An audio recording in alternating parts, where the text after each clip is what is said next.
Управувањето со локалните заедници го вршат општините кои имаат своји надлежности во повеќе сфери.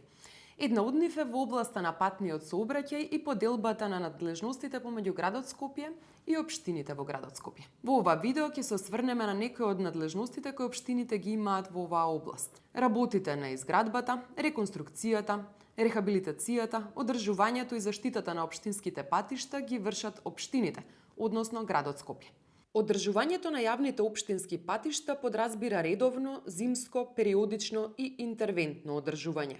Сообраќајните знаци, сообраќајната сигнализација и заштитната опрема на општинските патишта ги поставува, заменува или отстранува и уредно ги одржува општината, односно градот Скопје. Делот кој се однесува на инспекцискиот надзор ни кажува дека задолжен за државните патишта е Државниот инспекторат за транспорт преку државните инспектори за патишта, додека пак за општинските патишта и улици овластениот инспектор за патишта на општината, односно градот Скопје. Општински линиски превоз на патници можат да вршат само превозници кои имаат лиценца која претходно им била издадена од градоначалникот на општината, односно градоначалникот на град Скопје, за територијата на градот Скопје.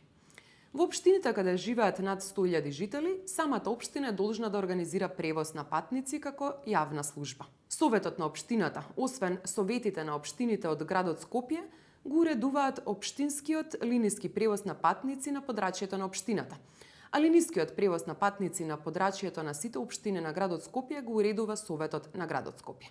Според соодветните законски одредби, инспекцискиот надзор што се однесува на општинскиот превоз на патници, автотакси превозот на патници и посебниот превоз на патници го вршат овластените инспектори за патен сообраќај на општината.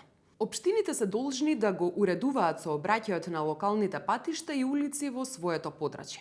Што меѓу другото опфаќа уредувањето на сообраќајот? Поставување и одржување на заштитни огради за пешаци на опасни места. Надзор на сообраќајот во пешачките зони.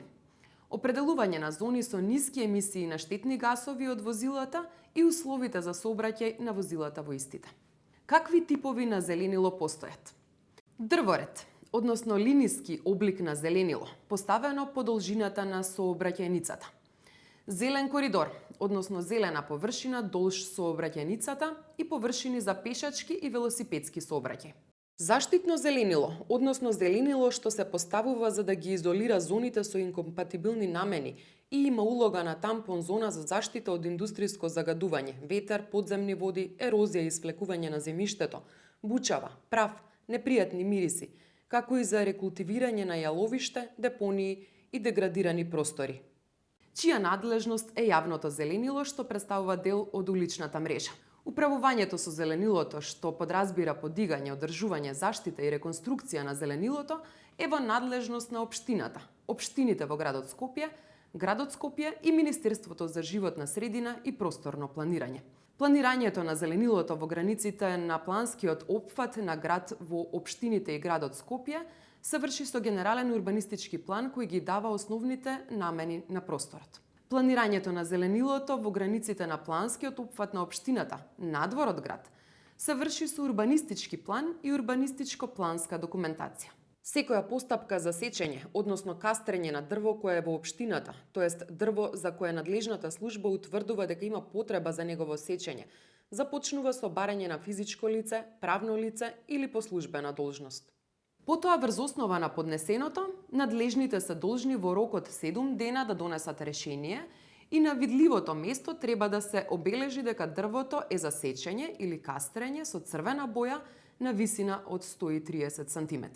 Македонските закони забрануваат меѓу другото и какво било оштетување на зеленилото, неовластено копање и изнесување земја, копање канали, вршење прекопи и друго, фрлање и оставање отпадоци во зеленилото и слични дејствија.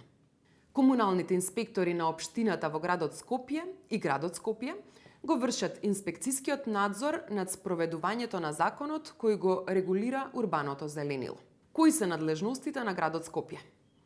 Често не знаеме кога некое прашање е надлежност на градот Скопје, а кога е во надлежност на некоја општина во рамки на градот Скопје. Токму ваквото разграничување го врши законот за градот Скопје. Македонското здружение на млади правници нуди правна поддршка на еколошките граѓански организации. Контактирајте го здружението и информирајте се детално за активностите кои можете да ги преземете.